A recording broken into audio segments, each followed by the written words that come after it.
Hello, welcome to Gardener's World. And to the orchard too, which is entering a new phase. And this is new for me, as well as the time of year, because this is the first year we've grown tulips in here. Now, it's taught me two things.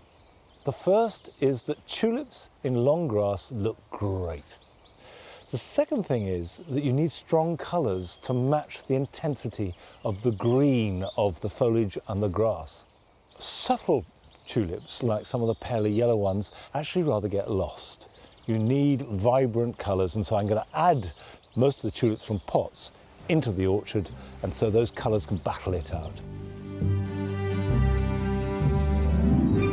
On today's programme, we visit Sue Kent, who, as well as making big changes to her allotment, has been transforming her garden. I'm really pleased with these tubs. They've really completely changed the way I've been gardening vegetables. And as part of our investigation into the use of peat, Arit visits a peat bog and discovers what a beautiful and precious environment that it is. Plant communities that we have on a bog are just supremely adapted to the quite harsh conditions that we've got. So we've got some really interesting plants that grow here. And I shall be demystifying what, how and when to feed your plants.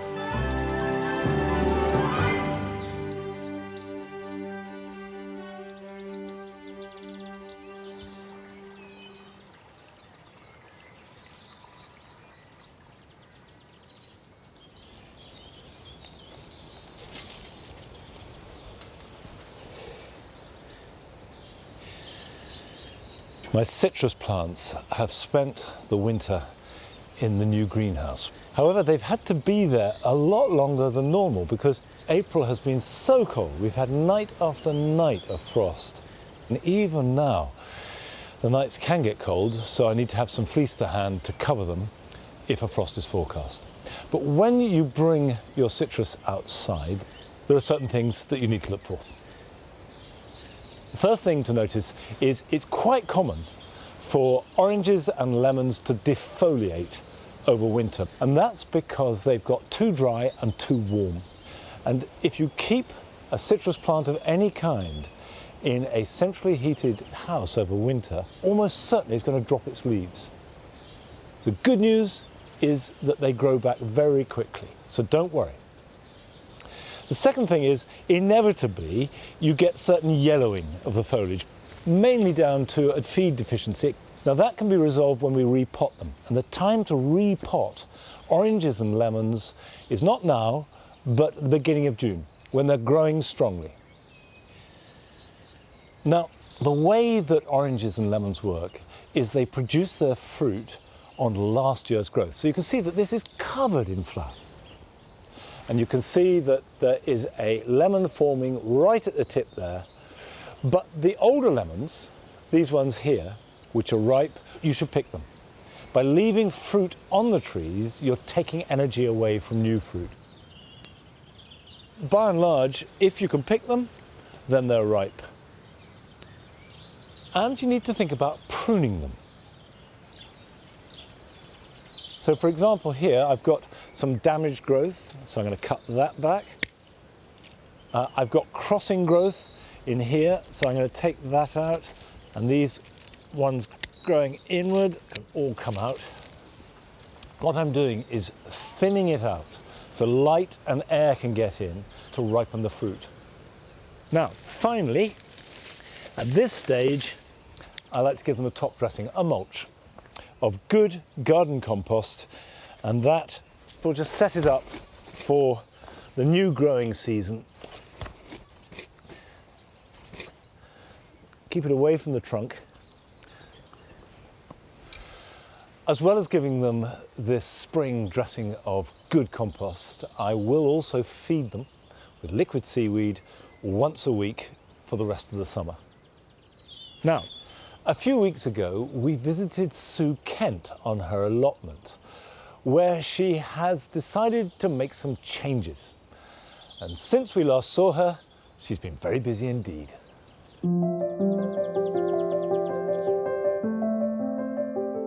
Over the past few months, I've been busy getting the no-dig beds on my allotment ready for the spring, and I have put in a lot of work to finish the beds.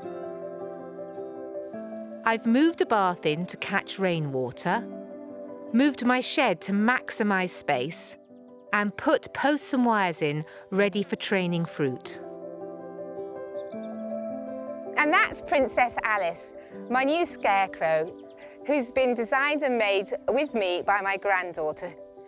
Now, while the allotment is no dig, it's definitely not no weeds. So there are two ways that I'm tackling them. I've got this marvellous tool that I found, and I put the prongs straight in to the centre of the weed. And I can hear the root snapping, and out the weed comes, and then I pop it in my bucket. Now, dandelions are a bit of a tough weed, and if I don't get the whole of the root out, they can just keep regrowing. So the next option I've got is to push away the chippings and to cover the dandelion with cardboard so that it can't see the light. It's important to water the cardboard because it'll be much quicker to rot down and, you know, form a good seal over the dandelion, and then recover it with chippings. I may have to do this a few times because these are very hardy weeds, but perseverance will pay off, and eventually I should get the better of them. Largely, the beds have been a great success. As I can't get to the allotment every day, I'm growing things that don't need so much attention, like onions, garlic and broad beans. I've just picked some delicious kale from my polytunnel, and I'm going to go home now and get on with some jobs. At home, I like to grow the fruit and veg, which needs more regular attention. And over winter, I've been really busy with some construction projects to make life a bit easier. I'm really pleased with these tubs. They've really completely changed the way I've been gardening vegetables. I was walking around the village and someone was retiling their roof, and the tiles came in these boxes, and they were very kind to let me have them. I've moved my strawberries, which I had in the greenhouse, and they didn't do well, they didn't seem to like the heat, into these beds. The size of these boxes make it really easy for me to be able to reach in, and if I've got to weed or I want to pick strawberries when they come on these plants, it's ideal, it's not going to strain my back, and it's just perfect.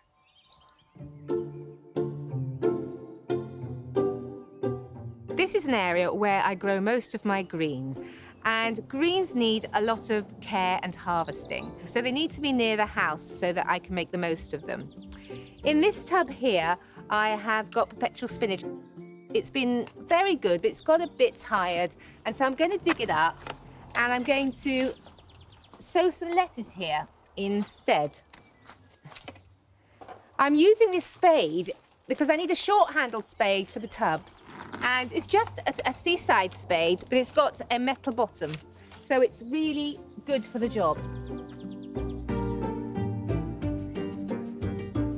When you take them out, it's important to refresh the soil, and I've got my own compost going in here just to give the soil a bit of a boost. So I think that's levelled out and mixed in well, and I'm now going to plant my seeds. I'm going to plant salad bowl, which they're cut and come again lettuce, and they've got a lovely delicate flavour, and they'll be ready in about 50 days. So I'm going to just sow them thinly, sprinkle them on.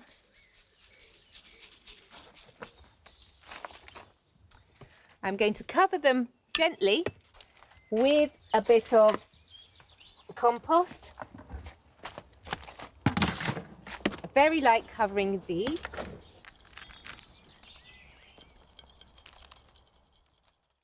So I'm going to give it a really good soaking to get the growth started.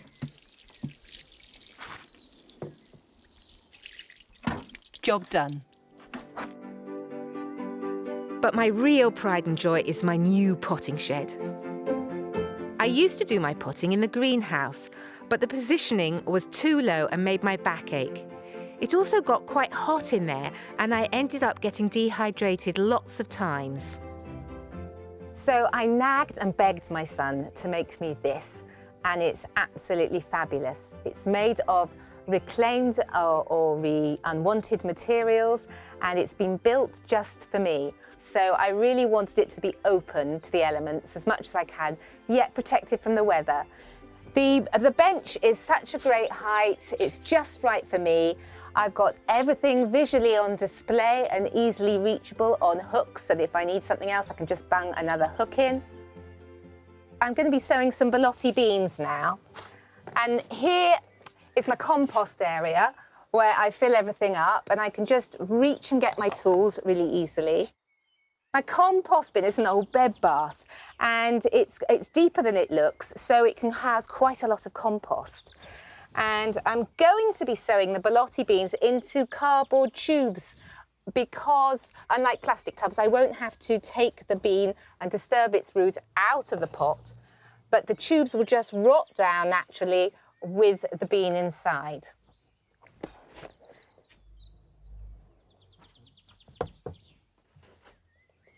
And I'm just going to pop it in. I'm not exact with my popping, so they have to survive whichever way they go, and they usually come up okay.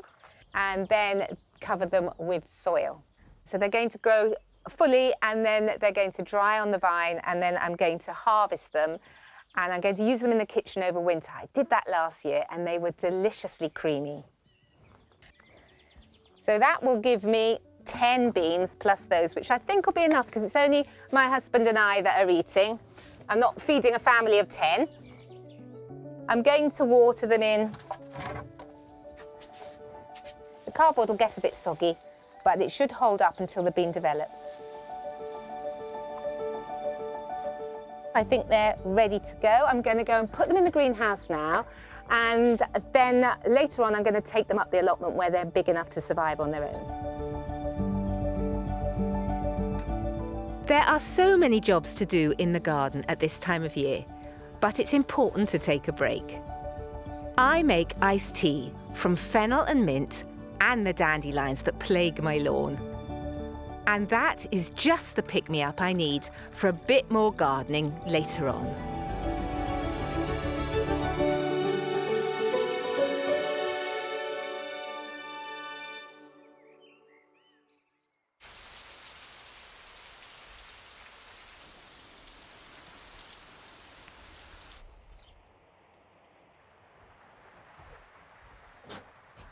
I think Sue's potting shed is great. I love it. Now, I don't grow many ericaceous plants here at Longmeadow because our soil is neutral-ish, and they're not very happy unless I grow them in a container, which is what I've done with this camellia. This has grown quite successfully, but needs repotting. When you're taking any plant out of a container, don't just yank it out, because you could damage the roots. If you can get hold of a palette knife of some kind, anything that you can work around the edge of the pot like this, and if nothing else, it's loosening it. This has flowered, by the way, over a very long season this year because it's been so cold.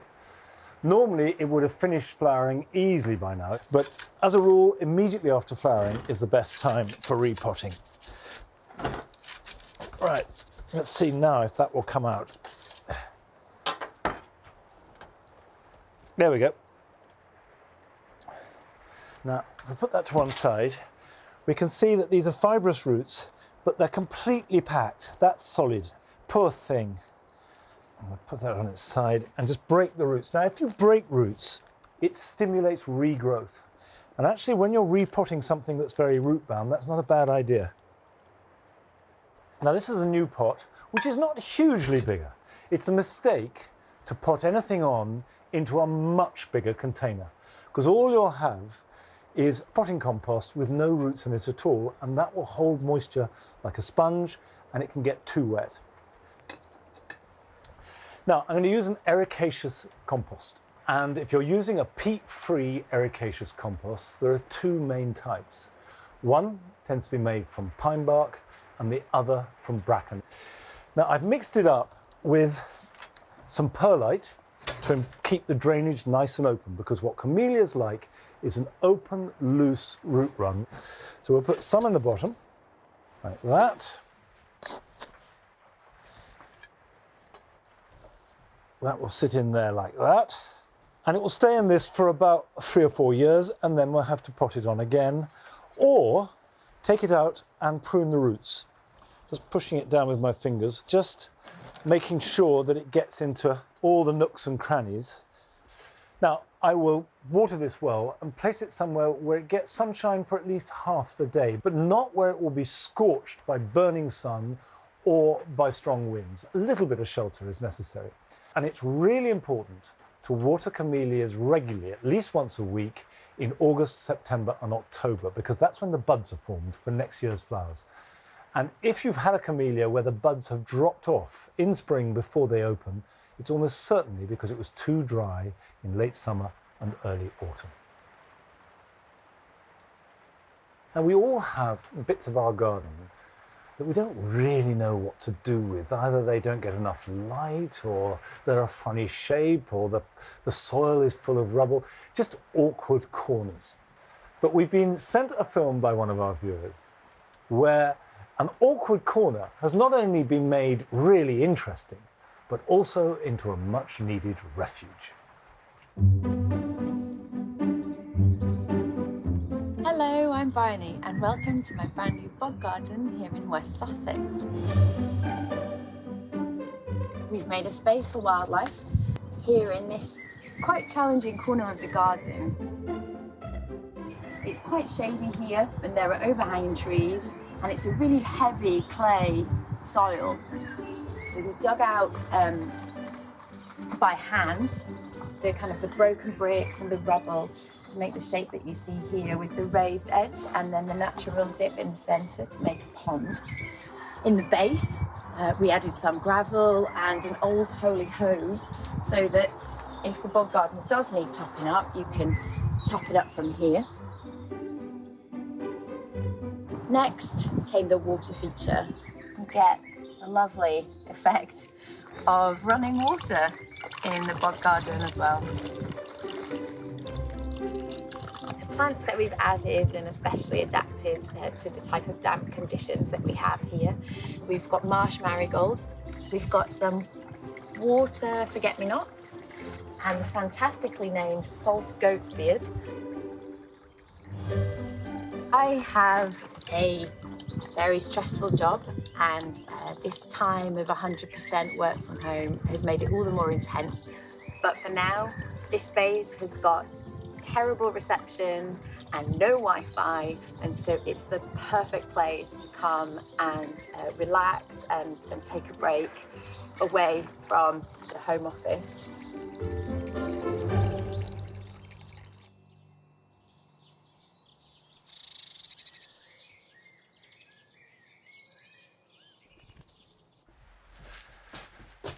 I do know if you want to really get away from it all, you need somewhere where you don't get mobile phone reception, where there is no Wi-Fi, nobody can get at you. If it's in the garden, so much the better. Now, I've got 2 trays of vegetables here. One is celery, which I sowed about 4 weeks ago. It's been very slow to develop. And some broccoli, which you need to sow now for a harvest next spring. And both of them need the process of seed sowing under control and then pricking out. So I'm going to do them both, although they're very different. Let's start with the celery. These are a bit small to put into plugs, so I'm using a normal seed tray that we'd use for scattering seeds.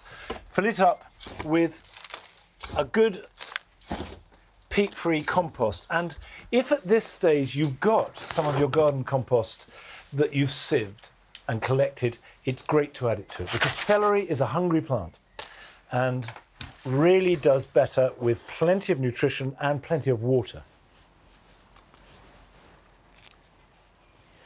So I need to take them out, just using a label, take out a little clump, and from that clump I'm going to pull out some individual plants, teasing them apart, holding a leaf, not the stem. It's a fiddly one to grow, but worth it. And I know that it's one of those plants you either love or hate, but I love celery. So I just pop that in there like that. So they're still in a seed tray, but spaced apart. And this will give them a chance to develop to the next stage when they can go to individual pots, and giving them a good inch or so of space in between them. The more you handle seedlings, the more confident you get. And it's just a question of trusting that you're not damaging the plant, and also common sense. If it looks healthy and is a reasonable size compared to other plants, it probably is healthy. Each one of these will grow till they're about 6 inches tall, and then I will pop them into individual pots, and they'll be ready to plant out in about 6 weeks' time. Now, I will water these well. I'll probably sink these in water and let them soak up the water because the roots are fairly fragile. Thereafter, once they've taken up enough water, keep them moist. And I'll put these back in the greenhouse. They're hardy, they'll take any amount of cold, but we want them to grow on nice and quickly. So we'll put that to one side for the moment, and I will do more later and come to the broccoli. Now, this is a completely different kettle of fish because you can see that the individual plants are really quite sizable. So I'm going to put these straight into pots, holding it by the leaf, lifting it up, popping it in. Put some compost in there. Notice I'm not firming them in because there's a real risk of damaging those very delicate stems or even the roots. Now these are going to be really quite substantial plants. A healthy broccoli growing well can be 4 or 5 foot tall and with a thick stem, and will be in the ground for months and months. So giving it a good start in life is really going to help. I'll water those, and I won't put them back in the greenhouse where they've been growing on, but into a cold frame. And then when I see that they've got established, and basically that means there's signs of new growth, they can stand outside and they'll be ready to plant out in about 6 weeks' time, and I'll put them into the vegetable garden.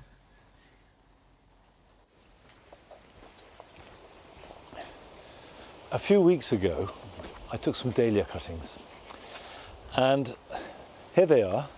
And mine now are looking quite healthy. The fact that there's new growth is indication that roots will have formed. Now I'm keen to get it out of here as quickly as I can because I rooted this in almost pure perlite. It's a very good medium for rooting because you don't need nutrition for forming roots.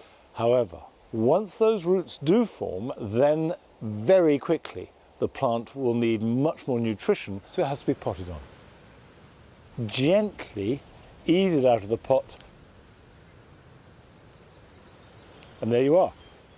There are the roots that are formed. Pop it gently in, new compost in there, gently firm it down, and that now can start its process of growing and developing into a small plant. I may need to pot it on again before I plant it out, but that will get its nutrition from this peat-free compost with plenty of perlite mixed in, so it's got good drainage. And I've created a brand new dahlia very simply. Now, still to come on today's programme. Arit visits a beautiful but fragile peat bog. You only need to take a look around to see what a truly wild and beautiful place peatlands can be. And I shall be simplifying and explaining the mysteries of plant feed. But first we've got the chance to visit the garden of Sophia and her grandfather in Finchley. Hello, I'm Sophia, and this is my grandfather, and this is his garden. It is my garden for the last 40 odd years. When we came here, it was mostly grass, and now it's more like a wild garden because I've allowed it to take its own course. Why have you left the garden wild? Because it's more natural. It's important to have a feeling of nature when one comes into one's garden, rather than the very disciplined gardens which have always been the fashion when I was a boy. But now I think we understand more that we need to open it up so that the plants are comfortable, like the forget-me-nots, which are dominating the garden now. They were from one packet about 40 years ago, and now they do it all for themselves. And almost everything in this garden does it for itself. I am just an observer.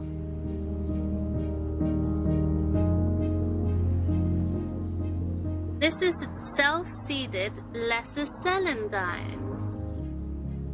And this is our forsythia at sunset. I quite often pick a few dandelion leaves and put them in my lunchtime sandwich. I think they are fresh and good for me. But on the other hand, of course, the French call them pissenlit, which means wetting the bed. And I hope I don't do that. And over here we've got some wild garlic, which is also great for cooking, and it smells amazing.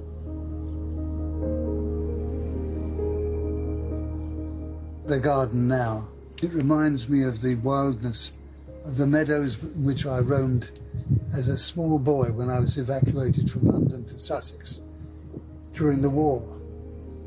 And it's a pleasure to watch something at liberty, not controlled, not structured, just free.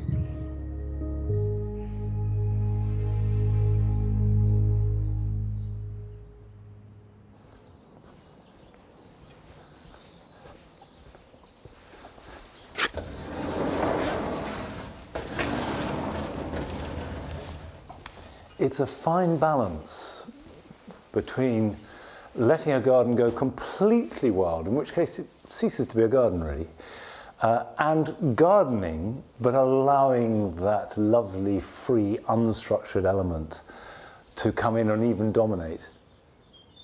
Well, this greenhouse couldn't be more different from anything wild and unstructured. And now I've cleared one side because it's time to plant out tomatoes. And I'll be growing some outside when it warms up, but now under cover I can begin planting out. Now, these are going to be cordon tomatoes. There are two types. There's cordon and bush. Bush tomatoes don't grow so tall. They are, as the name suggests, bushy. But if you are at all restricted on space, cordon ones are much better, and they're much more common. And I've put up these strings to support them. You can, of course, use bamboo canes, but the beauty of strings is that they really do work very well. It's dead easy, you don't need to tie them in, you just twist the tomato as it grows round the string and it holds perfectly firmly. Now I've spaced these into 3 rows and they are 18 inches apart. So what you do with string is, having tied the string at the top, dig the hole so it's nice and deep. You tie the string around the stem of the plant. And as the plant grows and the roots grow out into the soil, that will anchor it firmly.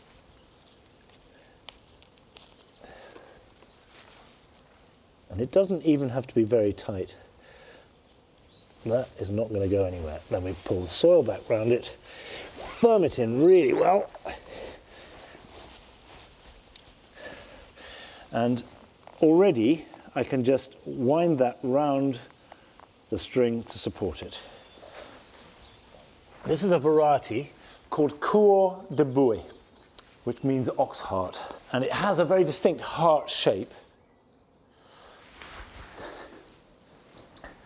Planting the first tomatoes always feels a significant moment in the year.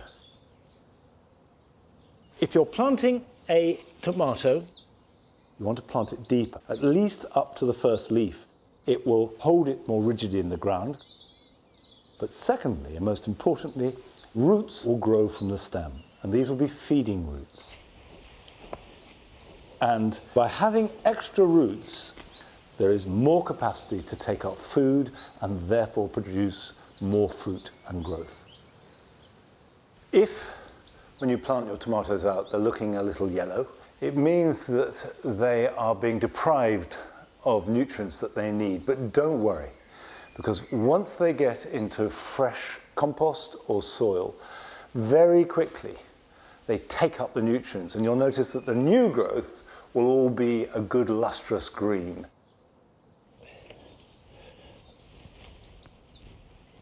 Now, I've got a lot more to do, but of course it goes without saying that when I've planted these, they need a really good soak, and then water them regularly. So the plant then adapts to that regularity, and that is often the key of growing good tomatoes is consistent water, consistent feed, and consistent heat, and they will perform much better. Well, I will continue and finish this bed, and then in a few weeks' time I will plant up the other bed, I'll plant up tomatoes outside, and this year I should have a bumper crop. Now, peat use in our gardens has become a highly contentious subject. For years, most of us bought potting compost without giving it another thought, and it was peat-based. And peat is a very good growing medium. But increasingly, it's become apparent that it is not environmentally sustainable, particularly in relationship to climate change. And Arit paid a visit to a peat bog in Cumbria to discover more about this subject.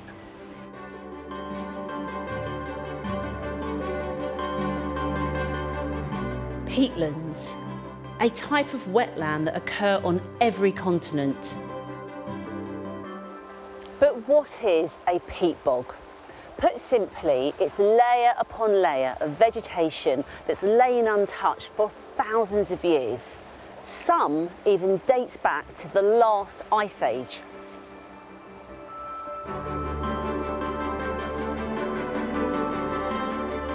The UK is ranked as one of the world's top 10 countries when it comes to peatland as a proportion of the total land area.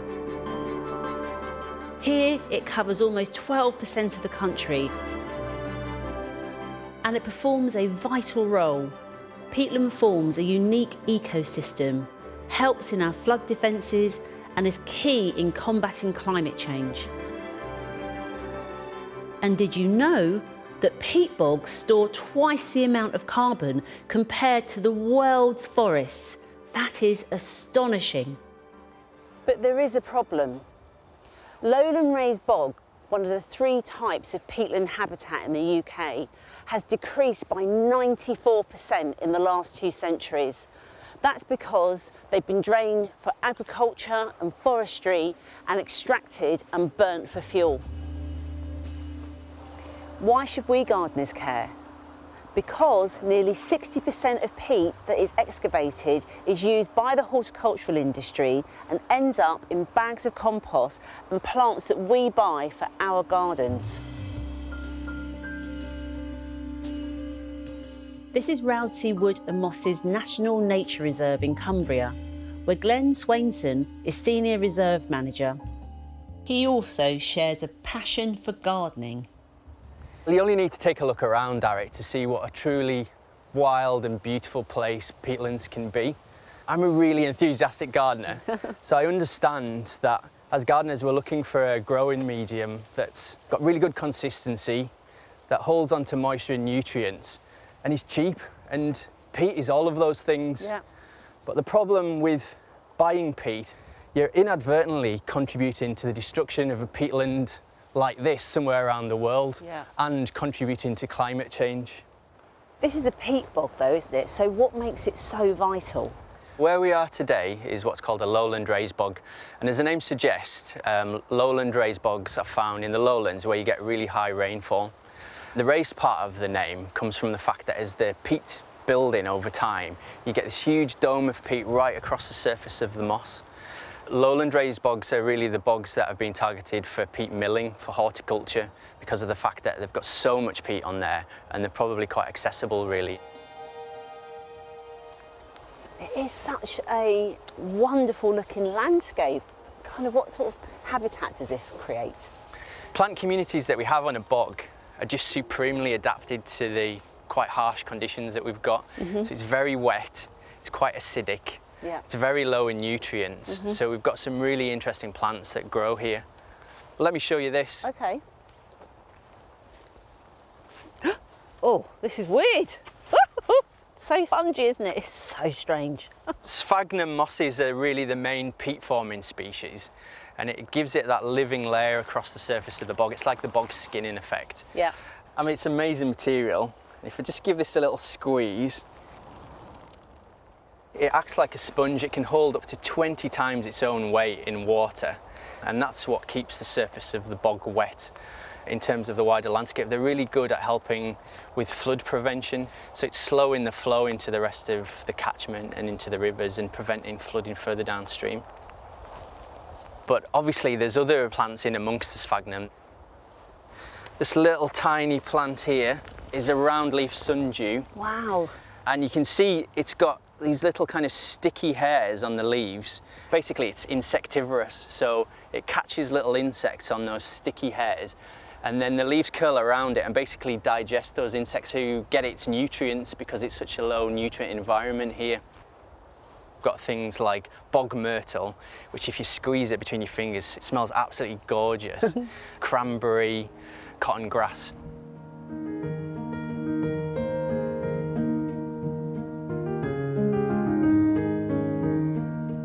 This peatland is like a life support for biodiversity, but it's what's below the surface that makes it even more vital, and not just for us, but for the whole planet. Glenn, I am really excited and glad that you managed to get permission from Natural England to take a piece of peat out of this peatland. Yeah, well, we're standing on the living layer of the bog, but if you really want to see what peat looks like, you've got to get below that. There we go, that brown stuff in the core. So if you think that peat forms at about 1 millimetre a year, Yeah. what we've got there maybe is just a little bit less than a metre, but that could be 800 or 900 years worth of peat just in one little core. And this peat will go down probably 8 metres in this location, so that's 8,000 years of continuous peat formation just in this one spot. In other places, in other bogs, you do get peat up to 12 metres in depth, which basically dates back to the end of the last ice age. So, you know, that's been continuous peat formation for that whole period. What is it exactly about that material that is just so important? Peatlands in good condition are an amazing carbon sink. So what they're doing effectively is taking carbon dioxide from the atmosphere and they're locking it away in the accumulating plant material. And if it's in good condition, it'll keep doing that indefinitely, which is amazing really. There's not really any other habitats that will do that. The peat that we're digging up for our gardens then is a problem because it's clearly releasing CO2 into the atmosphere. If we don't keep that carbon locked in the peat, in the ground, then we're emitting it into the atmosphere as carbon dioxide, which is obviously a greenhouse gas, and that's contributing ultimately to global warming. Although peatlands cover less than 3% of the world's surface, estimates are that they contain 30% of the carbon in all of our soil worldwide. So peatland is a vital carbon storage unit, not just for the UK, but for the whole world. Damaged UK peatlands are releasing almost 3.7 million tonnes of CO2 each year, equal to the average emissions of around 660,000 UK households. Clearly, this isn't sustainable, but what can we as gardeners do to help? If you're a gardener, then we want to be looking whether we're using peat-based products when we're gardening. So when you're buying your compost, take a look on the back, and if it says it contains peat, then maybe have a second think about that. You know, there are quite a lot of products out there now that are peat-free. It's past time now for us to stop using peat. So the importance is obviously protecting this amazing habitat, but making sure that we keep the carbon stored, and that in turn helps to look after the planet. It's a no-brainer, isn't it? Peat belongs in the ground and that's where it should stay.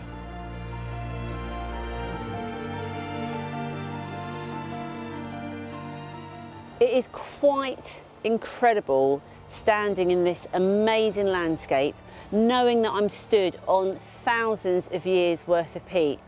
And as someone that does use peat-free compost, I feel quite proud that I might be contributing to protecting this very important habitat.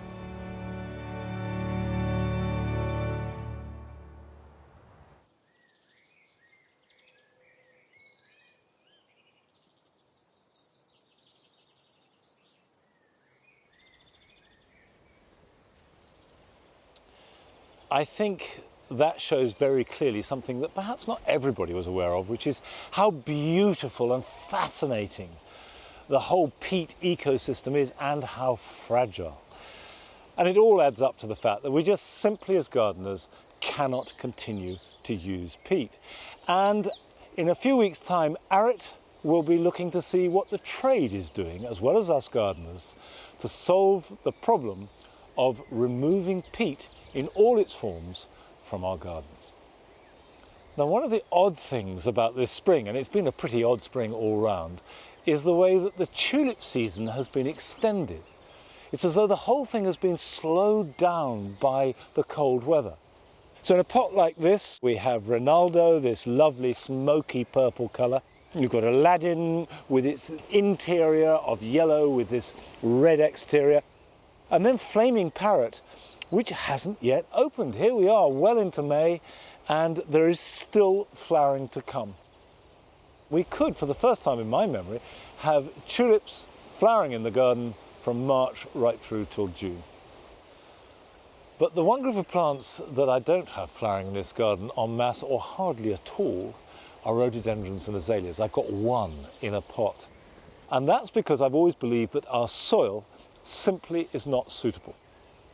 However, I am beginning to reassess the kind of conditions that rhododendrons and azaleas will grow happily in. So it seems a good moment to have another look at a visit that we made to a rather exceptional rhododendron grower in North Wales.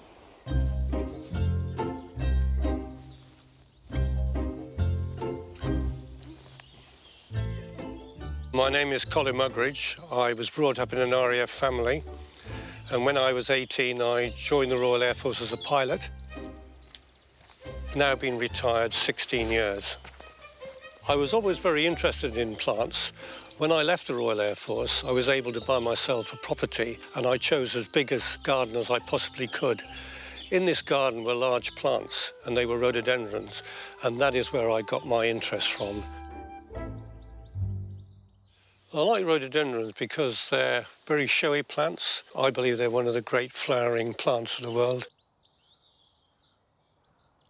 There are hundreds of rhododendrons in this garden. A lot of them planted out in, or most of them planted out in the borders, a lot of them in the conservatory, and a lot of them in pots. Here we have a series of different species here. The difference between a species and a hybrid is that a species is purebred. If I cross this plant with the same plant, I will end up with exactly the plant you see here. If I cross this species with a large leaf species, which you see above, you will end up with a hybrid. That is a cross between the two.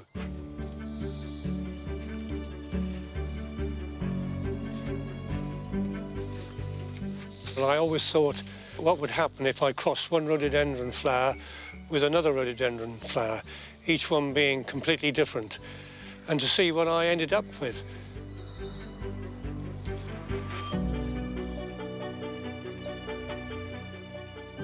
I'm going to show you how to cross this plant, which is Vanessa, with this plant over here, which is Loderi Julie.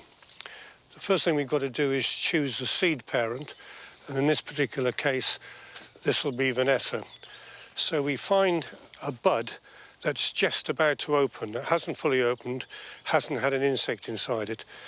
So if we take one of these buds here, is to take away the flower, and you're left with the stigma, which is at the very end.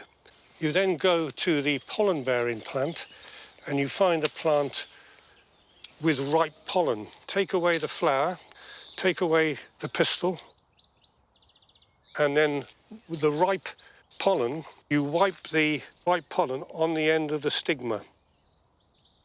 The next thing to do, having done that, you've done your cross, is to go to the label, the seed parent first, which is Vanessa, times Loderi Julie. Find the one that you've just pollinated. Put a label on the plant, and then you leave that until January or thereabouts, When the seed is ripe, collect it, sow it, and then wait 15 years for the first flowers.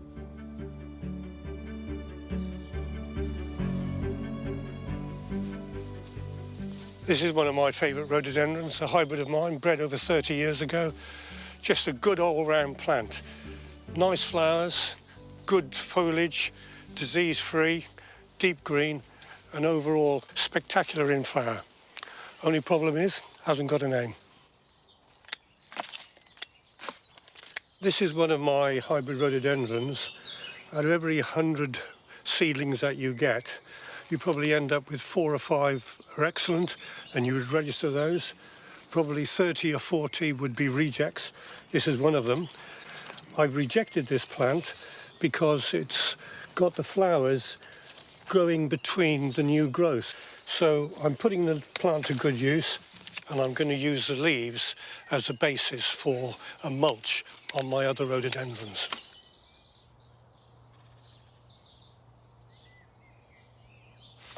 I'm redistributing these leaves around the root ball of this plant. Most people believe that you can only grow rhododendrons on acid soil. Here we're in a limestone quarry, and it's alkaline soil.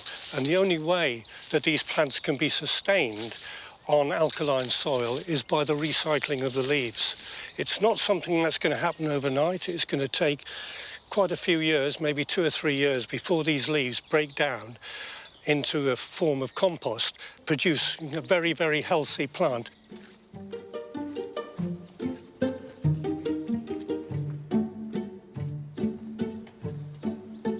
During the springtime, I look at all my plants and see which ones are coming into bud. This rhododendron here is flowering for the first time. Quite a nice hybrid. So that's one I would definitely keep, planted over in the far side of the garden. Again, a totally unique plant. When I look at the ones that I produced, some of the spectacular ones, I'm very proud. And I feel very thrilled that they're in my own garden. And I feel very, very happy when I see them in their full floral glory.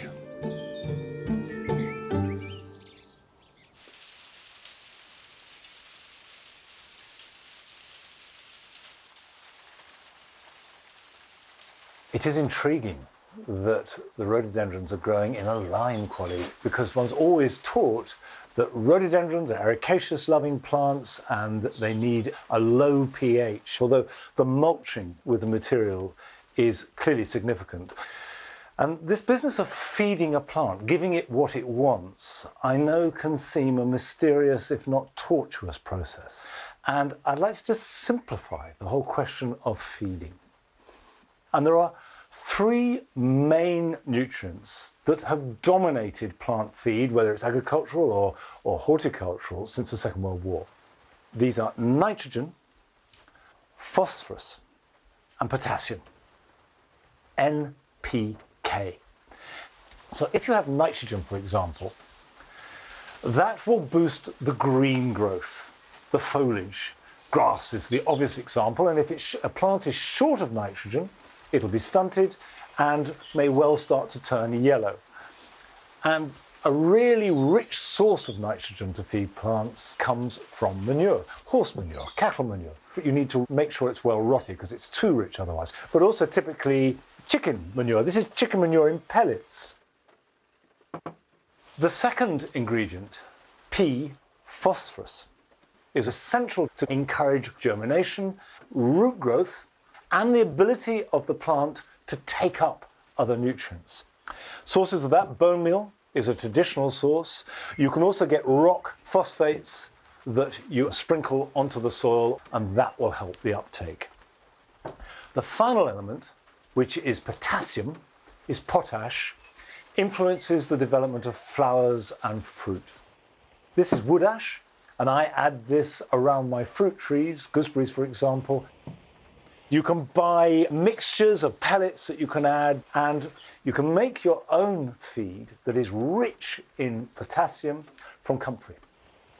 If you grow comfrey plants, harvest the leaves, fill a bucket with them, steep that with water, leave it for about 3 or 4 weeks, and then drain it off. You get a rather foul-smelling, slightly brown, treacly liquid, which you then mix with water, makes a very good feed for boosting flowers, fruit, and root development.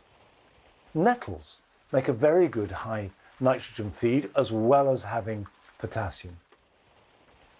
In the end, nothing is better for soil than good organic matter, and especially garden compost.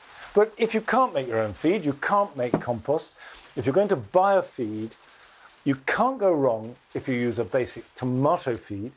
You will find that every plant feed label has the proportions of NPK on it. But a tomato feed has a high proportion of potassium, and that's really good to promote masses of flowers and lots of fruiting. And I'm a great fan of seaweed, and I feed all my containers with a weekly liquid seaweed feed from about June onwards. Don't overfeed, you're gaining nothing. Don't mix it up any stronger than it says, and you never need to feed more than once a week. And what you want is a healthy plant and not one that grows fast and then flops. Now, for the final film today from Your Gardens, we're going to Hampshire, where there is limited space, but unlimited love of plants. Hello, my name's Jenny and I want to show you my garden in Hampshire. It's a little thin strip along the front of a house on a gravelly lane. The smallest, it's 1 metre wide, and sometimes it's 2 metres wide, and it's maybe 8 or 9 metres long. And what interests me here is how amazingly many flowering plants you can get into that space. I've counted at least 29 varieties, and it's just full. The foxglove coming, panning up a bit. You can see that on the walls. You've got clematis, perennial forget-me-nots, and primula. I love Lilies Valley. Somebody once told me the way to get them to grow was to put a paving stone on top of them for 2 years and see what happens. And I did pretty much that. Sure enough, here they are coming up in amongst the path. Here come the tulips, looking bright and gorgeous.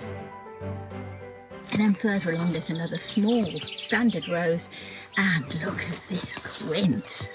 Wow, that is the star of the show at the moment, and it's right opposite the kitchen window, which is fabulous. Not that I ever do the washing up, mind.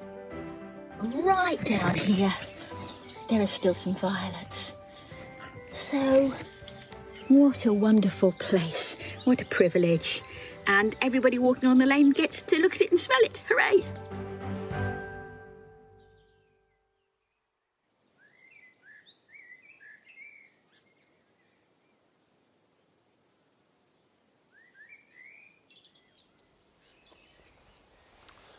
I love Jenny's enthusiasm for her garden, and also the pleasure that it's giving other people is part of her own pleasure. And that's certainly true of the way that you have been sharing your gardens with us this past year. And we love it.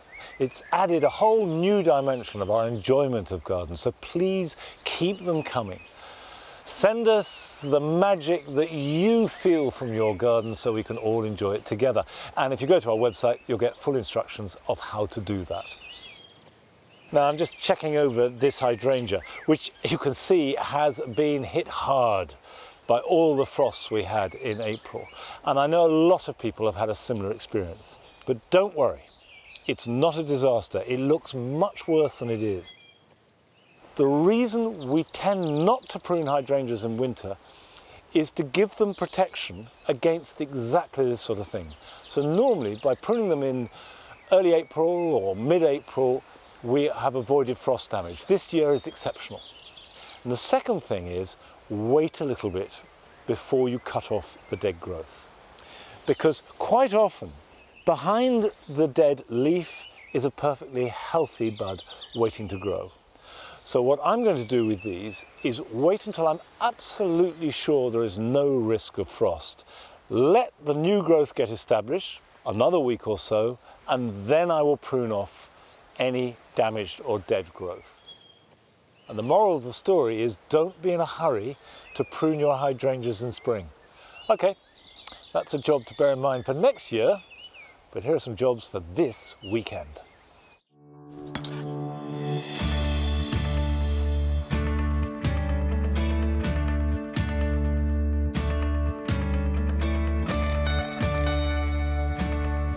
If you've sown radish, they will have germinated and grown very quickly, but probably too thickly in the drill, and it's important to thin them now. At this stage, I just reduce them to a single line of plants, and then I will return in about a week's time and start to thin them individually. And very soon, they'll be ready for eating.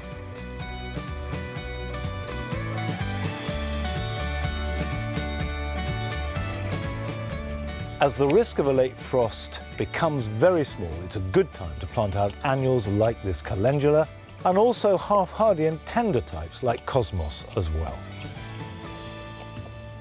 If you haven't grown any from seed yourself, you can buy young plants from nurseries and garden centres, and I use them a lot as they're very good for adding colour and volume from late spring through to early autumn.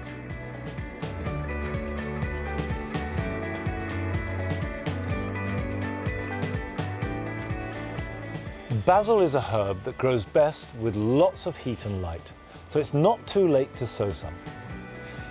Spread the seed thinly on a tray of compost and put them somewhere warm to germinate. When the seedlings are large enough to handle, they can be pricked out and grown on, and then planted out in about 6 weeks, and they make a very good companion to tomatoes.